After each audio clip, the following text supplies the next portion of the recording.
News Talk 1070 KHMO presents On the Mark with Mark Hespin.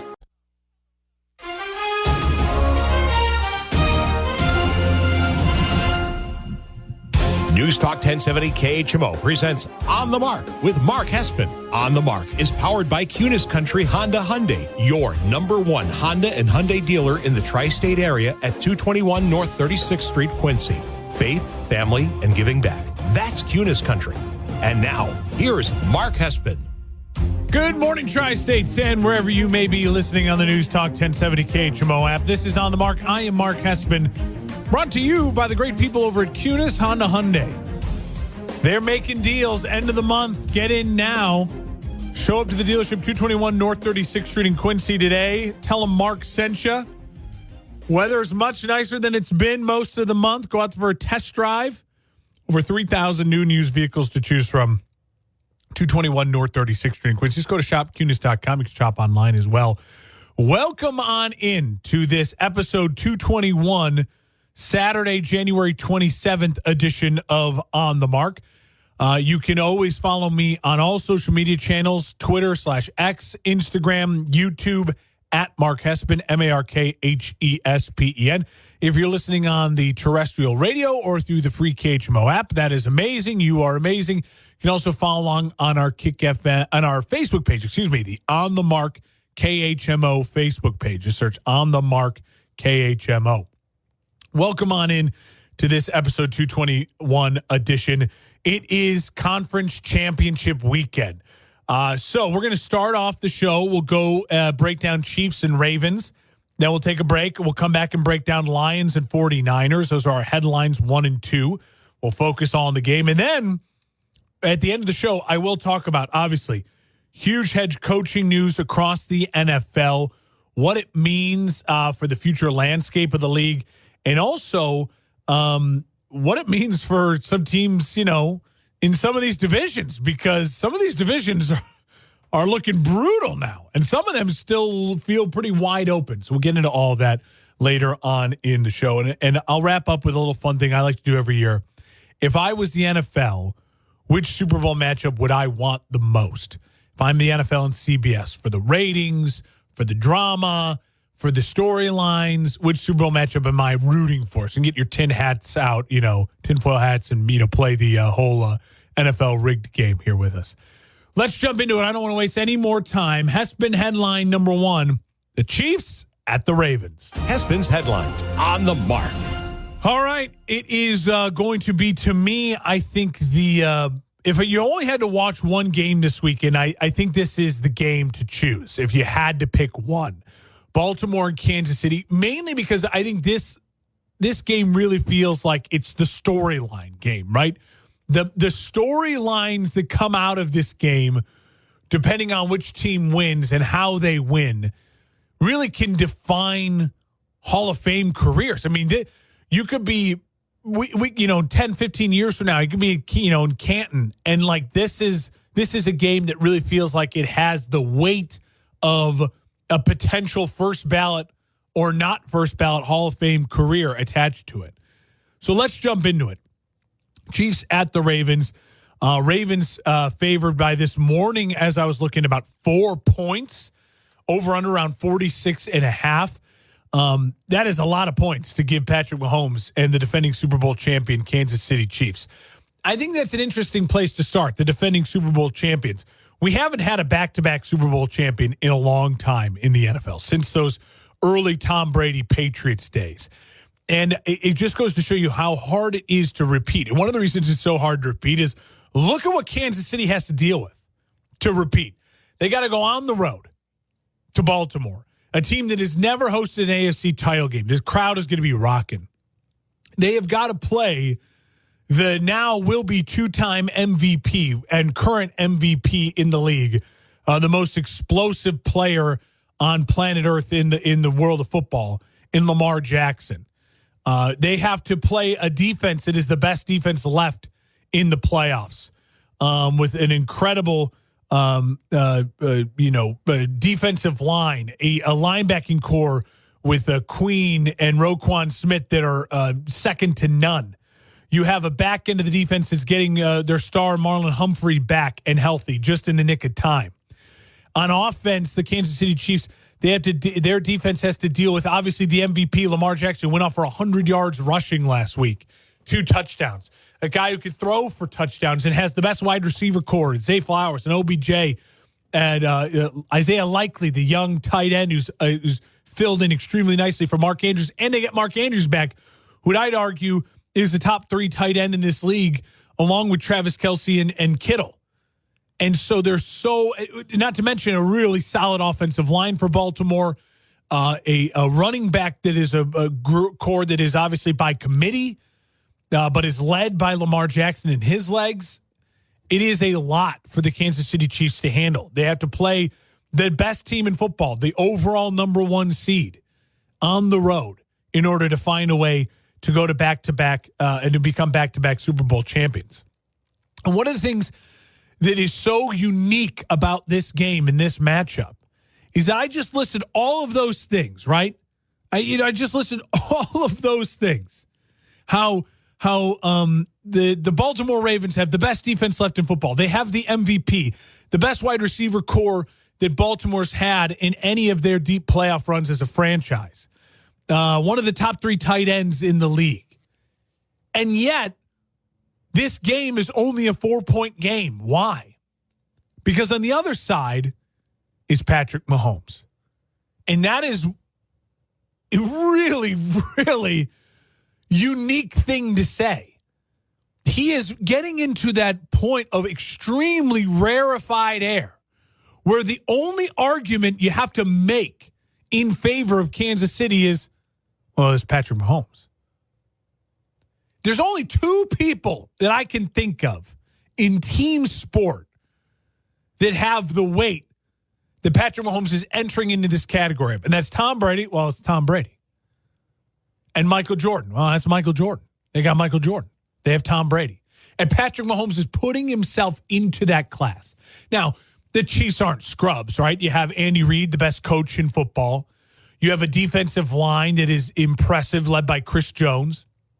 An offensive line that's been very good, but it could be missing their star in Tooney, who's dealing with a pec injury. He might be given a go. It's going to be kind of a game-time decision. Defense is missing their guy who you expect to spy Lamar Jackson a lot, Willie Gay.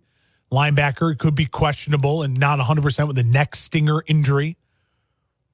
I mean, the Kansas City Chiefs aren't scrubs. They have Travis Kelce, one of the top 3 tight ends in NFL history. They have a young emerging wide receiver in Rice who I really like a lot and will eventually be an incredible number 2 wide receiver for the Kansas City Chiefs. But in the end, the argument really is the only reason why we're talking about this being a close game is because I just get to go, well, they have Patrick Mahomes. They have Patrick Mahomes. And I'm going to build off of that here right now. When I mentioned at the top of this argument that this is the one game to watch if you're going to watch one of these games, and it's because of the weight of this game could carry for the legacy of the 2-star quarterbacks. If you're Patrick Mahomes and you win this game, and you go to another Super Bowl, a 4th Super Bowl in your early career, and you have a chance to win your 3rd out of 4 tries in 7 years in the NFL, 6 as a starter, and you have a chance to go a 2-time MVP, 3-time Super Bowl winner, and most likely then 3-time Super Bowl MVP. That is the most incredible start to a career maybe in any sport in history, besides maybe like Tiger Woods. I mean, it is an insane start to the career, and it puts him on a path that we've never seen anyone on. I mean, Brady, 3 Super Bowls in 4 years, but he was not a 2-time MVP, a 3-time Super Bowl MVP with all the stats and everything else to back it on up. It is an insane start to his career.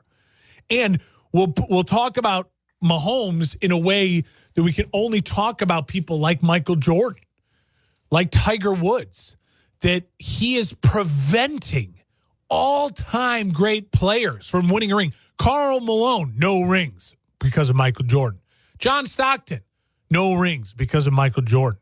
Charles Barkley, no rings because of Michael Jordan. Like Patrick Ewing, no rings, Michael Jordan. Like you're talking about what Mahomes would be doing. Lamar Jackson, 2-time MVP, no rings, Patrick Mahomes. Josh Allen, one of the most gifted players to ever play the position, no rings, Patrick Mahomes. Jalen Hurts, great young quarterback in the NFC, no rings, Patrick Mahomes. Kyle Shanahan, one of the best coaches in the NFL, maybe the second, third best coach in the NFL, one of the great young head coaches in the league, 2 Super Bowl appearances, no rings, Patrick Mahomes. So you're getting, with Patrick, you're getting into this extremely rarefied air if he's able to pull this off. And on the flip side, think of what this does for Lamar Jackson. Lamar Jackson would instantly become the Peyton Manning to Mahomes' Brady. People want to talk about, Josh Allen is that's the battle. No, it will now be, Lamar. 2 MVPs, a Super Bowl MVP, beat Mahomes head-to-head in an AFC title game. I mean, his resume will be, all of a sudden you have to talk about Lamar Jackson as, that's a first ballot Hall of Fame beginning resume as well. If he stays healthy, plays another 10 years, makes it to another Super Bowl, maybe another MVP thrown in there somewhere and puts up good stats, that's a Hall of Fame career.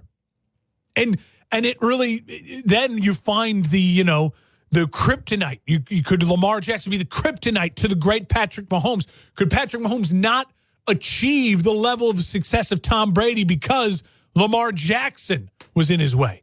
I mean, that is the weight that this game carries. For John Harbaugh, 2 Super Bowls as a head coach with 1 franchise, that puts you into first ballot Hall of Fame territory.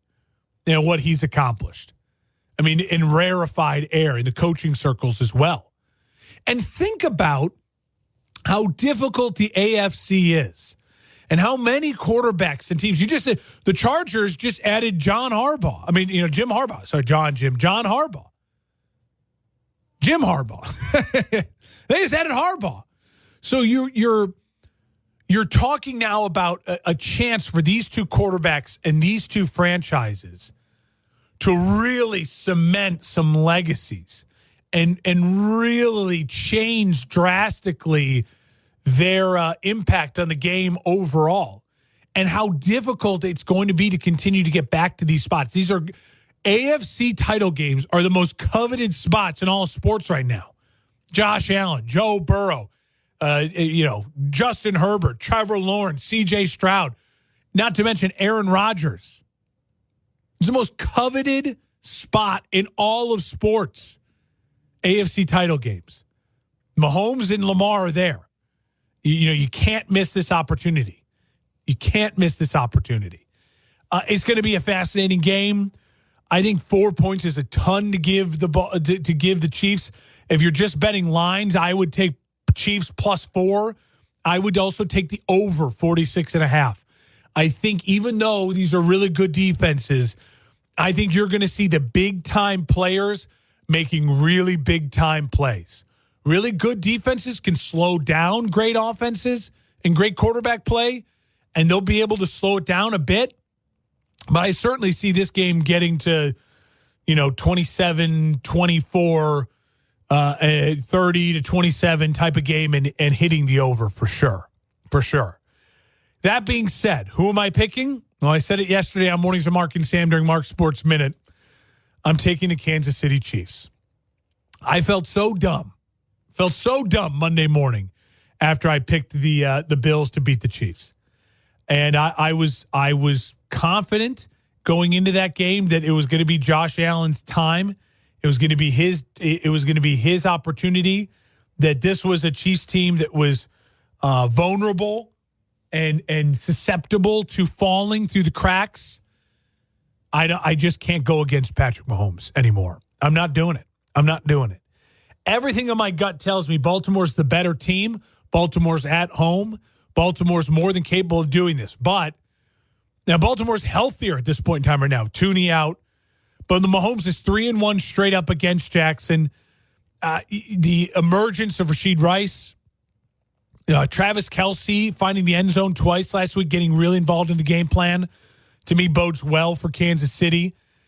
And in the end, I just see this game being 24-24, 27-27 late in the fourth. And all of a sudden, Mahomes has the ball in his hands. You can picture it right now, can't you? He's got the ball in his hands. He scrambles for a first down. He finds Valdez-Scantling across the middle on a cross route. 8 yards pickup. They hand it off to Pacheco. He surprises, gashes a run for 10 yards. There's 28 seconds left. They're at the 50. An over-the-middle route to Kelce picks up 15. Timeout. 20 seconds left. They hit a big out route, 20-yard out route to Rashid Rice. They put themselves into field goal range. They run the ball once, center on up. Out comes Harrison Butker. Kansas City wins 30-27. Patrick Mahomes does it again. His clock time expires. The Chiefs are going back to the Super Bowl. That's my prediction. I'll stick to it. I'll feel less dumb on Monday morning if the Baltimore Ravens beat the Kansas City Chiefs. I'm taking Kansas City to win 30-27 in what will go down as truly an all-time great win and a career-defining win. I think Lamar's going to play great. I don't think the story Monday will be Lamar lost this game. I truly don't. I think he'll protect the ball. I think he'll run the ball. I think he'll score. I think that it'll come down to just once again, there is something special about this kid Mahomes in the playoffs in these big moments to where the best defensive football even couldn't handle him. I think that's what it comes down to. When we come back, we're going to move on to the Lions and the Niners. You're listening on the Mark News Talk 1070 KHMO and the KHMO app. We are brought to you by Kunis Honda Hyundai, your number one Honda and Hyundai dealer in the tri-state area, 221 North 36th Street in Quincy. Follow me on all social media at Mark Hespen, MarkHespen. We're live and local on America's News Talk 1070 KHMO and the KHMO app. Life. From the Salvation Army, welcome to Heartbeat.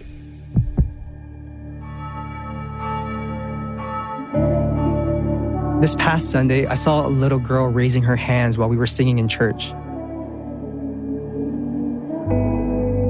While she was raising her hands, she was looking around to make sure that everyone else was still raising theirs. She was imitating her grandparents and looking for reassurance that she was doing it right. I wonder how many times you and I were so concerned with what everyone else was doing that we missed out on the opportunity to really worship God. Today, let's choose to be more responsive to God's leading in our lives than the fear of being judged by someone else. What God thinks of us is what really matters. For more episodes of Heartbeat, visit salvationarmyradio.org. 1070 KHMO. Welcome on back to On the Mark here on News Talk 1070 KHMO and the KHMO app, brought to you by the great people at Kunis Honda Hyundai. You got to ask them about that No Fear lifetime powertrain warranty on new and used vehicles. It's the final weekend of the month, so you know Kunis Honda Hyundai is going to be making you the best deal possible. Stop on into the dealership today, 221 North 36th Street in Quincy. Tell them Mark sent you. Very exciting news. Very exciting news. We're in the works right now. I will be doing On the Mark live from Kunis Honda Hyundai Saturday, February 10th. I'll be at the dealership live, normal time. You'd listen to the show. We'll be broadcasting live in a full Super Bowl preview edition of the show live at the dealership. We'll get some of the dealership guys on the air. We'll be just talking bets, talking the Super Bowl prop bets, everything as we preview the big game. That is going to be a ton of fun. So stay tuned for that. It's 2 weeks from today. We got to get to the Super Bowl first. In order to get to the Super Bowl, I got the Chiefs in the Super Bowl through the AFC, but what about in the NFC? It's Hespen headline number 2. Hespen's headlines on the Mark. All right, the Lions at the 49ers. 49ers favored by 7.5, over under 51.5. This game is going to be, I think, such a really great palate cleanser in the evening after what will be an extremely, I think, physical, fun, wild, high-flying Kansas City versus Baltimore game. Then we get to turn our focus to these big, bruising, run-the-football, Detroit, tough, all grit, Dan Campbell versus the mad scientist Kyle Shanahan and his crazy zone scheme run game with the ultimate game managers and Brock Purdy and Jared Goff squaring off against each other. Not the, no MVPs between these two as they battle each other. And what I think about this game first and foremost is I want to just say how excited I am for Detroit Lions fans. This is an incredible run. They are on just a phenomenal run. I wish this game was in Detroit for them, but I think getting to see San Francisco hosting Detroit. If you would have told us 3 years ago that Dan Campbell, after that press conference of biting kneecaps 3 years later, would be in the NFC title game with the Detroit Lions team against Kyle Shanahan and the Niners in San Francisco, I think people would have thought you were crazy. You could have got those odds at 1,000,000 to 1. But here we are. And so just extremely excited for Detroit Lions fans. When I look at this game over the top, a couple things stand out to me. First off, Deebo Samuel. What is his level of availability? He practiced limited throughout the week. I have a feeling he's going to start. He's going to play. But if Deebo Samuel is more of a decoy in this game, I mean, obviously that favors the Detroit Lions. You can look up the stats yourself. When Deebo's not playing, this San Francisco team is a completely different team. He missed games this year. They lost those games. He missed the majority of the game last week. The Niners offense looked very disjointed and very uncomfortable. It took them until the final drive to really feel comfortable and put something together to go out and win the football game against the Green Bay Packers. One of the things that also stands out to me in this game is Aiden Hutchinson. He has become quickly one of the elite pass rushers in the NFL. Over the last 4 games, 8 sacks for Aiden Hutchinson along the defensive line for Detroit. Some of the other stats that stand out to me before I just go into my gut and what I think about this game, the 49ers lead the league in yards after the catch. That is what Kyle Shanahan does. He gets his playmakers, Kittle, Deebo, Ayuk, McCaffrey, into space, moving quickly with the ball in their hands. And Purdy is really, really efficient and really good at hitting people in stride, finding the open space that Shanahan designs on up, distributing the ball quickly, and letting those guys then take the ball, take that contact, and go and run. And they just have a bunch of just dudes on their team. I mean, if you're just listing dudes, San Francisco is the easiest team in the world to do it with, and they'd win every Super Bowl if you're just listing guys, especially on offense with those weapons. Detroit Lions.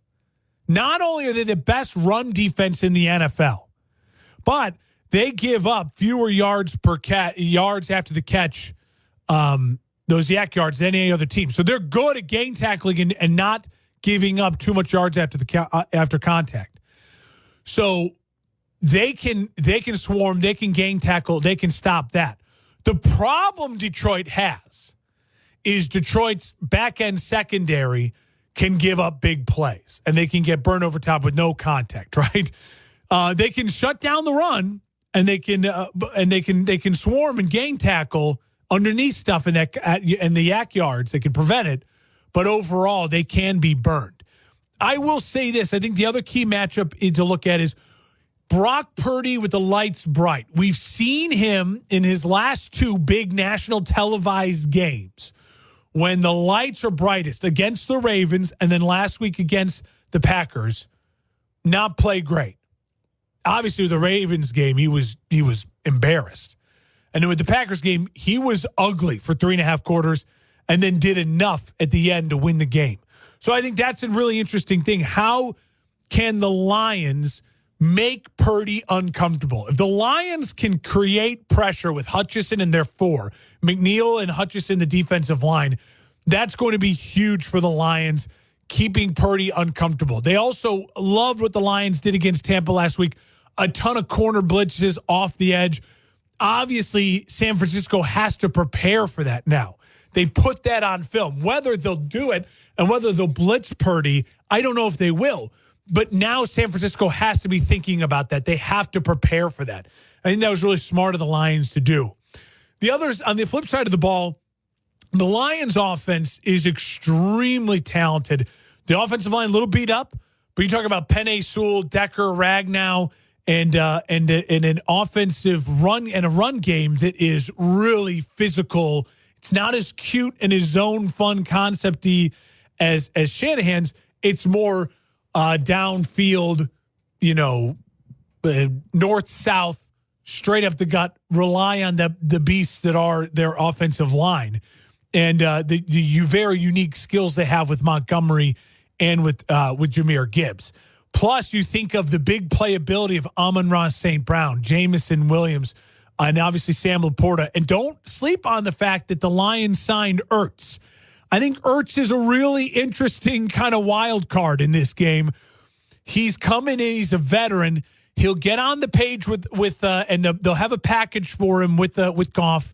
He also will be able to come on in and block. And he's a guy that has just spent the last couple years in Arizona. They know San Francisco. He'll understand and bring to the table with Ben Johnson. Hey, what did they like to do against you here? When you get these looks, they're just picking his brain a ton. And what the information he can also give to Laporta. I think it's an underrated, brilliant signing from the Detroit Lions. I think this matchup is going to come down to, can Detroit run the football? And can they get Purdy uncomfortable? If they can do those two things, I like Detroit a lot in this game. Less has to go right for the Niners because they're more talented, right? The Niners have more going for them because they have just more talent lining up at every position. But as much as we love to rave about the Niners defense, this is the worst version of the Niners defense of their previous two NFC Championship games and that Super Bowl appearance when they had Jimmy G. This is the worst version of the defense. As good as the Niners defense is, Chase Young has been a liability in the run game, and the Lions are going to attack it. Ben Johnson, this is going to be just a huge game for him to prove he is the next guy to get one of these openings and be the offensive genius. I really am going to lean hard on Ben Johnson in this game if I'm the Detroit Lions for getting creative. Dan Campbell's aggressiveness, you talk about nothing to lose. The Lions are playing with all the house money in the world. More pressure on the Niners being at home. I think that all favors the Lions. How I see this game coming down, I see this game being very tight and low scoring through the first half. I think this game going in half 17-13, 13-13, 13-10. These teams will really feel each other out. These teams are really going to put the ball in the hands of their running backs. They're really going to want to beat down on each other so that they can have the physical edge late in the game. Late in the third, early in the fourth, I think you will see the better quarterback making big plays in the passing game and an offensive line that I think is the better offensive line wearing down the defensive line of the other team. And I think that's the Detroit Lions getting it done. I know that this is crazy of me to go against the 2-1 seeds at when they are both at home and they're the more talented football teams in both these matchups. But I look at this Detroit Lions team. There is something innately special about this team. I think it starts with Dan Campbell. I think Jared Goff embodies it. I think the offensive line lives it. I think this young up-and-coming defensive line with McNeil and Hutchinson are going to have moments to shine. I love the linebacking core of Anzalone and Campbell. I think they are going to prevent a lot of these yak yards. And all you got to do is get C.J. Gardner-Johnson, one of these defensive backs, to make a play. And with Deebo Samuel not 100% healthy, that helps me believe they can. Helps me believe they can. I think this game you'll see somewhere early in the fourth quarter, the Lions go on a drive that's one of those really demoralizing drives. It's a 13-play. Jared Goff is 6 for 6 for 50-plus yards. They feed Jahmyr Gibbs They get it's a 6-minute plus drive. They get a touchdown. They go up 27-20. The Lions kick the ball off to Purdy. It's his time to lead a drive. They get a sack, strip, fumble, or a tip ball interception. They get it right back. They're able to kill more time on the clock, get maybe a field goal, and all of a sudden this game is 30-20 with 5 minutes left in the fourth quarter, and Detroit Lions can pin their ears back, get aggressive against Purdy, make it a nightmare. They maybe score again, 33-23, something like that is the final. I'm taking the Detroit Lions to win and end up winning comfortably in San Francisco against the number 1 overall seed in the NFC 49ers. I know it's crazy, but I feel there's something innately special about this Detroit Lions team. And I think that matters in big games and big moments like this. And I'll tell you what, I think Jared Goff is the better quarterback. I trust Jared Goff way more. He's been to a Super Bowl. He's been in these big games. He was great over the last 2 games. Completion percentage, not turning the ball over. I think you're going to see that Jared Goff show up in his home state of California with a win. I'm going with the Lions. When we come back, we'll change our focus to some other big news and headlines around the NFL. We're live and local in America's News Talk 1070 KHMO and the KHMO app. It's On the Mark, brought to you by Kunis Honda Hyundai. Happy kids heal faster. That's why Starlight Children's Foundation is dedicated to improving the mental well-being of sick kids, regardless of their illness or injury. When a child is hospitalized, the happiness of childhood feels out of reach. But that's where Starlight comes in. We provide entertainment through our gaming stations, comfort with our specially designed hospital gowns, play with our toy deliveries, and distraction through our virtual reality headsets. Starlight programs are what happiness is made of. The things that make being a kid special. The simple power of a smile, delivered to over 800 hospitals across the country, can make a lifetime of difference for sick kids. Learn more at starlight.org. Here is your weatherology forecast from the News Talk 1070 KHMO Weather Center. A dense fog advisory remains in effect.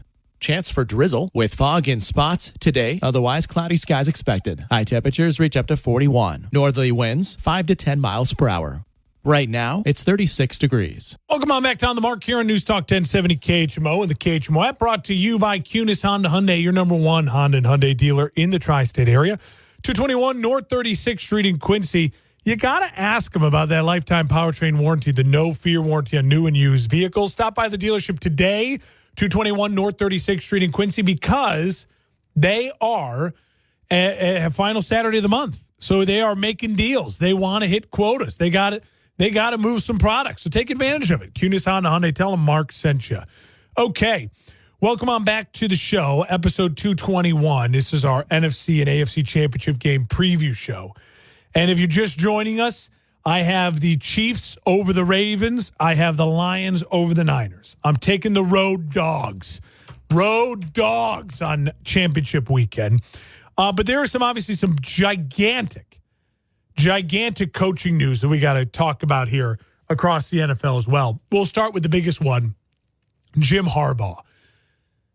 John Harbaugh. Jim. It's Jim. It's John. It's Jim. It's Jim. Jim Harbaugh, Michigan. He is now going to be the head coach of the Chargers, Los Angeles Chargers. And I will say this, first and foremost, I love it.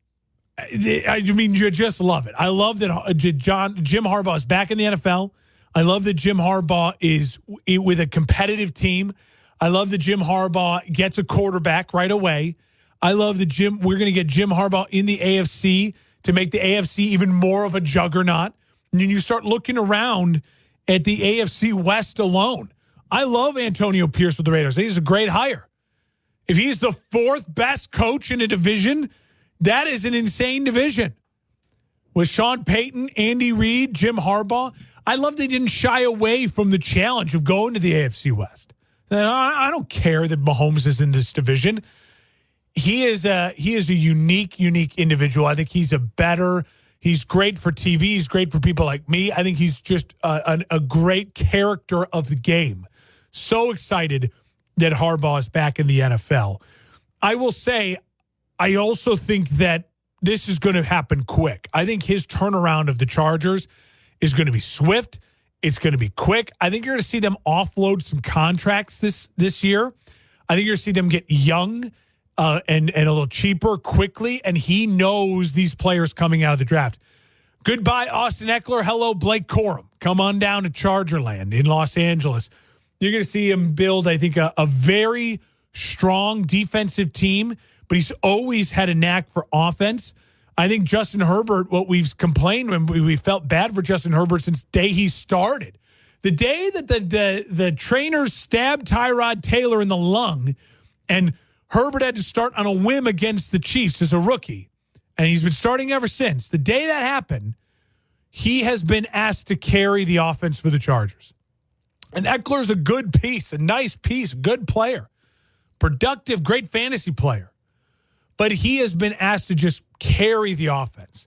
And I don't think you're going to see that anymore. Jim is going to build a real run game.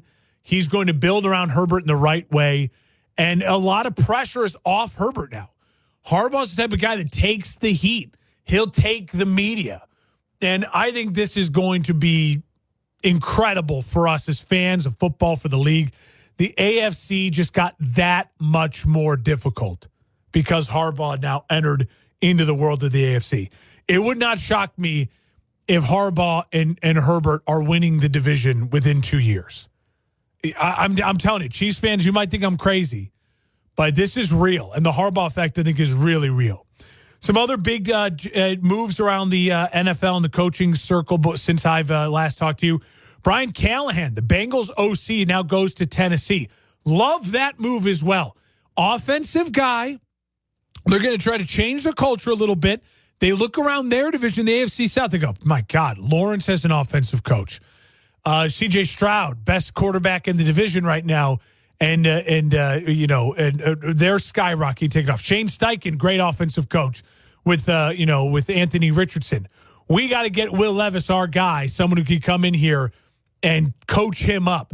And what I love a lot about Will Levis, he to me is a Joe Burrow light. I mean, big arm, aggressive. Reminds you he's a kind of a natural leader. Guys seem to like him, will rally around him. Mobile enough. I think this is going to be great for Will Levis. I think Callahan will come in there and build an offense that is less reliant on guys like Derrick Henry and more like what you saw. You go get a Joe Mixon type of back who can kind of a do-it-all back. You can load up on some wide receivers. Obviously, Callahan's used to having some studs. You got Hopkins down there. I think they got to go out and get themselves a tight end, get themselves a true number 2 wide receiver, and work on that offensive line, build around Levis. And the AFC South is getting more and more fun. 3 offensive coaches, 4 young quarterbacks, a great defensive coach in DeMeco Ryans. The AFC South is going to be a blast to watch next year. And I think it was the right move for the Titans. I didn't think it was the right move to fire Vrabel. Vrabel's a great coach, and I would have kept Vrabel and let him keep building and give him power and give him what he wanted. But if you're going to move on from Vrabel, I at least appreciate that you're moving on in a way that is offensive and is going to support your young quarterback and is going to try to keep up with the Joneses in your division. And the Joneses in your division right now is the great offense and the young quarterback of the Texans, and obviously Trevor Lawrence and the offense of the Jacksonville Jaguars. Moving on. Dave Canellis, the Bucs OC, he gets the job with the Panthers. He gets a 6-year deal. I saw someone tweet it out, and I think it was appropriate. That's the David Tepper luxury tax. You got to give me a 6-year deal, pal. You want me to fix Bryce Young? I'll come in here and work with Bryce Young. I just fixed Baker Mayfield, right? I was at a reclamation project helping out Baker. I'll come in here and fix. He was with Geno Smith before, helped him in the reclamation project there. I'll come in there and fix Bryce Young for you. But I want a 6-year deal. And I'm happy for him that he got it done. And now you look at it and you say, all right, can Canellis and their new GM, can they build this Panthers team in the way that I've said for the whole year now, the way the Panthers need to build their team. They need to just build their offense in the same vision that the Miami Dolphins have built their offense and that the San Francisco 49ers have built their offense. You either need to be so big, so physical, and so yards after the catch, those yak yards like San Francisco, or you need to be elite speed everywhere and a great offensive line like Miami. Those are your two options. Elite speed with a great offensive line, or a physical offensive line, a fantastic run game, and weapons that are just going to eat up yak yards. Because Bryce Young is Brock Purdy. His ceiling is Brock Purdy. His ceiling is Tua, right? That's his ceiling. It's the same thing with Kenny Pickett in Pittsburgh. That's their ceiling. Your ceiling is Tua. And your ceiling is Brock Purdy. So if you want to achieve that ceiling, you've got to build the offense around it in that way. I think he's capable of doing it because you saw in Tampa with an undersized, less mobile quarterback, but who's accurate with Baker, he was able to create an offense that did it. Solid offensive line in Tampa, right? And then big, physical, great wide receivers. So the Carolina Panthers got to spend money, go get some wide receivers. They got to draft as many wide receivers as possible. They need to draft offensive line, wide receivers, and tight ends. That's it. Running backs. I don't even care about defense. Don't draft defense. Go pick up some guys in free agency. Maybe throw some seventh rounders and undrafted guys. I don't care if you give up 30 points a game. Year one, you've got to fix that offense. You got to make Bryce start look better. Also, the Falcons hire Raheem Morris. Little shocked by this. I thought it was all systems go for Bill Belichick. I like that Raheem Morris is getting a second chance. Listen, Atlanta, I think, is going they're looking for their DeMeco Ryans, right? They're looking for their young, energetic defensive coach who's going to come on in there with that young, improving defense, and they're going to say to themselves, let's go get the quarterback to then be the plug and play, and that'll fix this offense. This offense, anyone can coordinate this offense with the weapons they have and be successful. I like the Raheem Morris move because to me it signals that the Atlanta Falcons are going to be aggressive and going to get their quarterback.